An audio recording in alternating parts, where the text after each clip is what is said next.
არ მინდა ისეთ ქვეყანაში ცხოვრება, სადაც ადამიანის უფლებებს განსაზღვრავს სქესი. რატო უნდა გამხდარიყო ეს თემა საჯარო და რატო გამოიყენეთ თქვენი აუდიტორია იმისთვის, რომ მოგეთხოვათ ამის საჯაროობა? არ ამტკიცებ, რომ ეს არის ცილის წამება და მართალია. ეჯრომ შექმნა ის სტანდარტი, რომ მან დაარღვია ფარულობა. ვის არ ხართ, რომ ეს არის დარღვევა? ჩვენ სამყაროში, პლანეტა დედამიწაზე სქესი ქმნის კონტექსტს. ანუ სქესი განსაზღვრავს.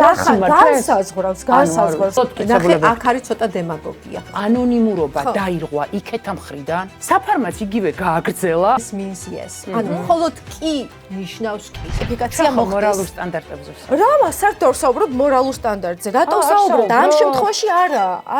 მე მგონა საუბრობ. ამ შემთხვევაში არ საუბრობ. ცილის წამებას გამორიცხავ ხელოვნურად შექმნილი ქაოსია.